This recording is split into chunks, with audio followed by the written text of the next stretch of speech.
Alrest, a beautiful land of which comprises of several titans, sentient land masses that humans and other species have made a home on. Each titan has vastly different geography and or climate, which the inhabitants of said titans have adapted to, be that of grasslands, an overabundance of water, Arctic conditions, or desert/wasteland conditions. Argentum, Goldmouth, Uriah, Moradane, Tantal, Indaline. These are the names of the continent-like titans. There is one other landmass that exists, but it is mostly used as a mining facility, Temperentia.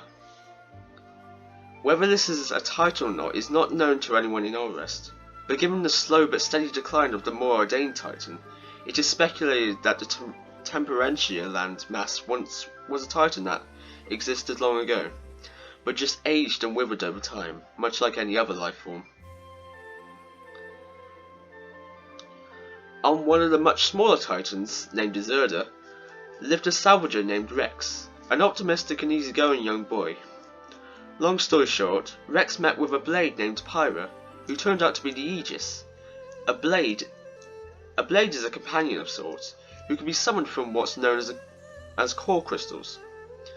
Blades can serve many purposes, be that of in battle or just simple job assistance to their masters, known as drivers.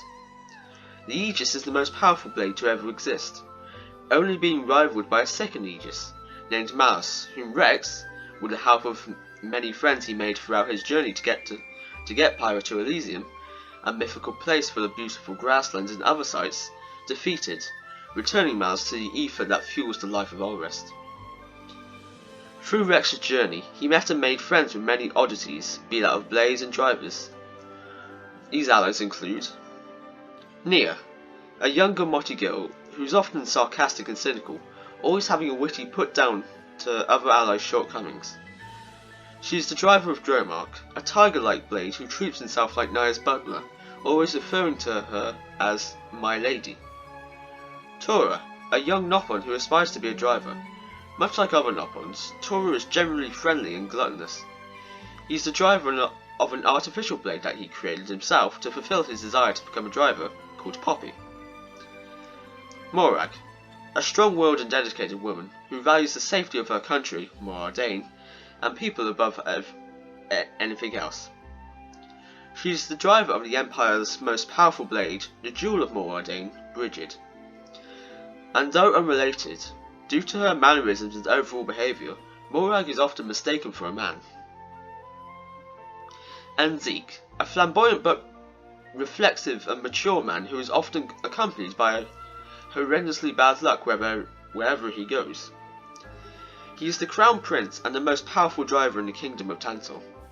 He is the driver of Pandoria, an electric element blade who is super efficient in her art and has a closer bond to Zeke than was first let on.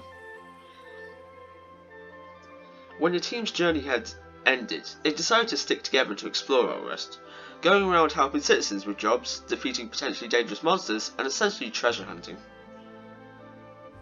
On a journey to Elethra ruins in Uriah, they came across an odd portal.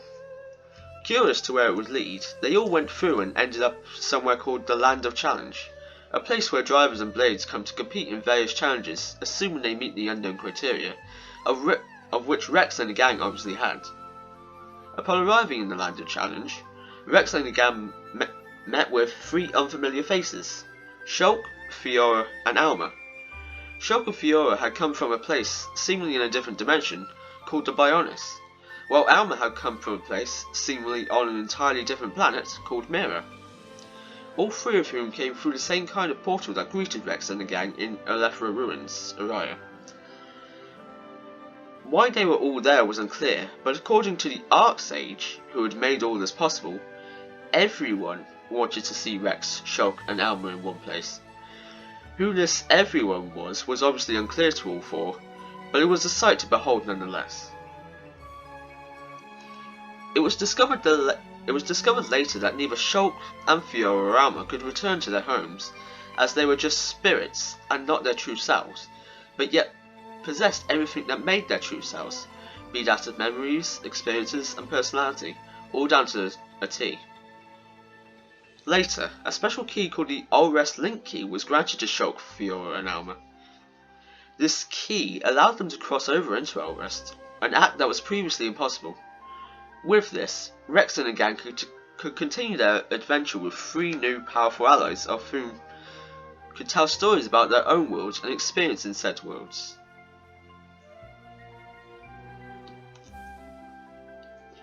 The Argentum Trade Guild, Lunar. Rex. Alright guys, should we get going? Pyra. Okay. Morag. Certainly. Zeke. Wait, where are we going exactly? Shulk. Don't you know, Zeke? Alma asked yesterday to be shown around All-Rest, and to be honest with you, I kinda want that as well. Fiora. Me too, I would love that. Zeke. Oh, I guess I just missed that then, haha. Tora. Zeke not very good at listening. Zeke. Hey, watch it, Furball. I'll have you know I'm a very good listener. Tora. Meh meh meh. Rex. Hey, speaking of which, where is Alma anyway? Pyra. Oh, Nia said she was going to take Alma up to the flight deck to see the view. Rex. Oh, right then. Should we head up and see them then? Pyra. I'm sorry, I was meant to tell you this morning, but now I just wanted to talk with her privately for a second. Morag. Makes sense. They do have similar enough history, so maybe Nia wanted to get a different perspective on someone who had a similar experience. Bridget. Indeed. The Argentum Trade Guild, Goldmouth Flight Deck, my apologies. Nia. Hey, Alma?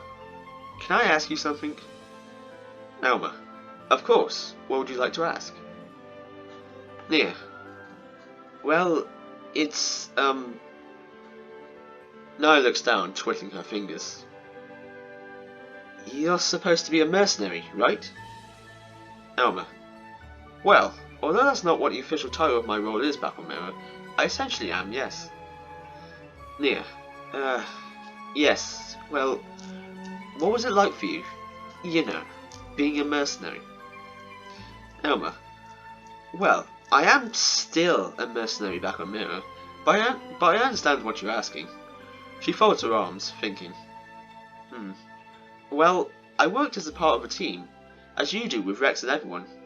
I worked alongside a young girl named Lynn and another one codenamed X. Nia. X? What kind of name is that? Well, that's his codename. Alma speaking. We don't know his real name because he can't remember it to tell us. Nia. He can't remember his own name? What happened to make him forget? Alma. It's a long story, so to keep it brief, I'll just say it was an incident that occurred a few years before meeting with him. Nia. A few years? Wow. Alma. Cheer up now. X is a valued member of the team. And besides, he's gotten so used to being called X, he doesn't even mind not remembering his own name anymore. Nia. Well, to each their own, I guess. Alma. If you were taken aback by such a codename like X, then a codename like the Murderess might be even harder for you. Nia. Murderess? Jeez. Alma. She smiles cheerfully. Yeah, my team is full of some interesting characters. I could say the same for your team too. Rex, Zeke, Tora, Pyra, Poppy, Bridget. I could go on, but I'm sure you get the idea. Nia. Yeah, I do. Alma. Anyway, back to the question at hand. It was a lot of fun being a mercenary. We got to take on an assortment of missions given to us by the organisation known as Blade, I told you about, which included taking on various threats like tyrants, gathering certain resources for the development of LNA, near Los Angeles, and even the occasional hunt for treasure, to put it simply. Nia. Ah, so a lot like we do then. Alma. You could say that, yes. Nia. I see. Alma. Now, should we head back to everyone? Nia. Yeah, alright. The Argentum Trade Guild, the Moor Inn. Nia and Alma. Nia and Alma, my apologies. They're walking down the stairs back into the Lunar Inn. Tora. Friends have returned! Zeke. Ah, Furious and the mercenary have finally come back, huh? Nia. Shut it, Shaled. Zeke. Hey, that's no way to talk to someone like me. Pandoria. She sighs. My prince, you're very inconsistent. Morag. Pandoria's right, Zeke. Your attitude towards things has been rather inconsistent as of late. Zeke. Ha! If anyone would know what inconsistent means, it's you, Morag. Morag. She just ignores Zeke and drinks her tea. Rex. Hey, come on guys, there's no need to fight. Shocked. Rex is right. We all just need to keep calm. He smiles. Zeke. No one asked for your opinion, Bernardo boy. Shulk. He smiles embarrassed. Nia. Ugh, what's gotten into everyone? Pyra. I don't know, the tension here is certainly a lot stronger than it was just a few moments ago. Bridget. Indeed. Maybe a walk outside with the fresh air would be best for you, Zeke. Zeke. He sighs. Maybe. He then heads towards the stairs Nia and Alma came down. Come, Pandoria, let's go for a walk. Pandoria. Yes, my prince. Nia watches Zeke walk away up the stairs with Pandoria, wondering if maybe something really is wrong. Meanwhile, Alma sits at the table with Shulk and Fiora. Alma. So Shulk, Fiora, are you enjoying your time here like me? Shulk and Fiora. Oh yes, we love it here. Shocked at the timing, Shulk and Fiora both look at each other, with Shulk not being able to maintain the eye contact, looking away embarrassed, but turns back to face her after a few seconds, smiling in the process. Fiora, she giggles. Alma, she smiles cheerfully. Azurda. Ah, young love. They're just like you and Pyra, Rex. Rex. Gramps! Don't say things like that! Pyra. She clasps her hand over her mouth. Oh! Rex. Rex looks away from Pyra embarrassed, much like Shulk did with Fiora. Although it was hard for Rex to admit to himself, it was clear to everyone else, especially Nia, that he had feelings for Pyra and vice versa. Nia then sits at the table with Rex and Pyra, next to her blade, Dromark. Dromark. My lady, how was it meeting with Alma? Nia. It was great. Alma told me about what she did. Or does, I guess, on Mirror. Dromark. Did she tell you anything else, my lady? Nia. No, nothing else. I only asked what it was like being a mercenary, and so she told me just that. Nia shrugs. You need to stop worrying about me, Dromark. I know who to trust after all. Dromark. I see. It's just that your safety is obviously my top priority, my lady. Nia. I know, and I'm thankful for that, Dromark. She takes a sip of her tea that was there. So, Rex. Still embarrassed by the moment with Pyra just, Rex is a little caught off guard by Nia suddenly addressing him. Yes, Nia? He swivels in his seat to face her. Nia. She takes another sip of her tea. Do you prefer me in this form or my blade form? Rex, Pyra and Dromark were all caught off guard by this question from Nia.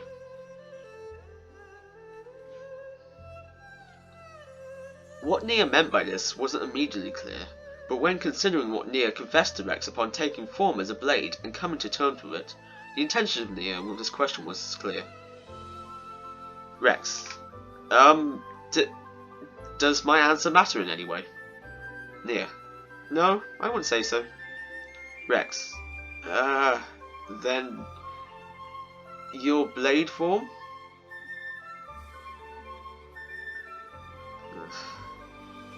Grammar, I should have. Nia. She's taking another sip of her tea. I see. Dromark. My lady, maybe such a question isn't appropriate at this time. Nia. Smirking, she looks over at Dromark.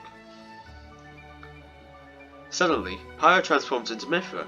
This, of course, catches Shulk, Fiora and Alma off guard as they weren't previously made aware of the fact that Pyra and Mithra were essentially one entity, but with a different look and personality to boot. Rex. Mithra? Mithra. Sorry, Rex, but I just had to take over for a sec. I didn't scare you, did I? Rex. No. It was just sudden. That's all. Mithra. That's fair. Now, Nia, do you mind coming with me for a sec? Nia. She shrugs. Sure, why not? Suddenly, without warning, Mithra grabs Nia's arm and rushes her out of the inn, downstairs to the central exchange. Rex. Geez, everyone's a little on edge today. Azurda. It's probably because of our new allies. Rex. What do you mean? There's nothing wrong with Shulk, Fiora, or Alma. Azurda. I didn't say there was, my boy. It's just sometimes one's faced with something new, or new people in our case. Some can feel under pressure for whatever reason, and may resort to sometimes irrational behaviour. Rex. Makes sense, I guess. Shulk, who's walking over to Rex's table. Hey, Rex? Rex. Oh! Hi, Shulk. Is something up? Shulk. Oh. Nothing too great. We over there were just caught off guard by Pyro changing like that. Rex. Ah, right. My bad. Yeah, I may have forgotten to tell you that Pyro could change forms like that. Shulk. No worries. I mean, this wouldn't be the first time I've seen someone change forms. He looks over at Fiora. But instantly? He looks back at Rex. Yeah, this is the first. He chuckles. The Argentum Trade Guild, Central Exchange. Nia. As she's still being dragged by Mithra. Oi! Stop it! Get off! Mithra. Right. She stops moving. Nia, can I ask you something? Nia. You could have just asked me up there without having to drag me all the way down here. Mithra. Well, I'm sorry, but I brought you down here so no one else could hear us. Nia. Well, you could have asked. Mithra. Shut up! Now, let me ask you this. What was the intention with your question just? Nia. Huh? Oh, that one. Nothing. Why'd you ask? She says smugly. Mithra. Don't play dumb with me. Why would you ask such a thing around everybody like that? Nia. I told you, it was nothing. Mithra, clearly knowing Nia was hiding something, was getting more annoyed every second Nia chose to draw things out. Mithra. You know, Nia, we're all friends here. You can tell us if something's up. Nia. I know I can, but I don't need to tell you everything now, do I? Mithra. Maybe not, but isn't that what friends are for? To help each other if something's up? Nia. I'll give you that one. I will, but this I just want to keep to myself for now, alright? Mithra. She sighs. Okay. Let's just head back upstairs then, shall we? Nia. Yeah, sure. Mithra and Nia walked back upstairs to the Moor Inn. Mithra was a little begrudging to just end this subject because she felt that maybe she could help Nia, but Nia was being stubborn and didn't want to tell. Maybe it was something that was just best left a secret, or maybe it would be revealed in due time. Either way, Mithra wasn't sure. As they're walking, Pyra takes over again and apologises to Nia for how Mithra was behaving. Pyra. I'm sorry, Nia. Mithra just wanted to take over and talk to you. I didn't think she would be that pushy, though. Nia. It's alright. It didn't bother me. I was fine with it. Pyra. She smiles cheerfully. That's great. But as Mithra said, you can talk to us. Nia. I know, and I thank you for that. Pyra, after a few seconds walking. Oh my. I should probably go and apologise to Shulk, Fiora and Alma, shouldn't I? Nia. Yeah. That's probably the best course of action. Kinda strange of Rex to just forget to tell him though, wouldn't you say? Pyra. Maybe he just didn't think the time we met them was right. After all, you can't just tell everything to someone the moment you meet them now, can you? Nia. Yeah, I suppose not. She looks down with a weak smile. Pyra. Nia? Nia. Oh, sorry, it's nothing. Pyra. Okay, just checking. There was just silence between the two for the rest of the walk back. The Argentum Trade Guild, Goldmouth Flight Deck. Zeke. Ah, fresh air at last. Pandora. It sure does feel good up this high. Zeke. Yes, indeed it does. A couple of minutes pass with Zeke and Pandora just enjoying the open air of the rather unique Argentum trade guild. My apologies. Zeke. Say, Pandora, what do you think of Shulk and the lot? Pandora. You mean Fiora and Alma too? Zeke. Yeah, them. Pandora. Well, I actually really like them. Zeke. You do? Pandora. Yeah, I like Shulk and Fiora because of how down to earth they are, and I like Alma because she seems totally cool. Zeke. Hoping that didn't pick up. Zeke. Hey, I thought I was the cool one. Pandora. Of course you are, my prince, but can't I think other people are, like, totally cool too? Zeke. Well, I'm not saying you can't. Pandora. But don't worry, my prince. You're totally the coolest out of everyone. Zeke. Ha! I knew it! The Zekinator reigns supreme. He sighs. But I guess I should apologize to the gang, shouldn't I? Pandora. Yeah, you were a little hot-headed back there. Zeke. Hey, watch it, you! Pandora. Sorry, my prince. She giggles.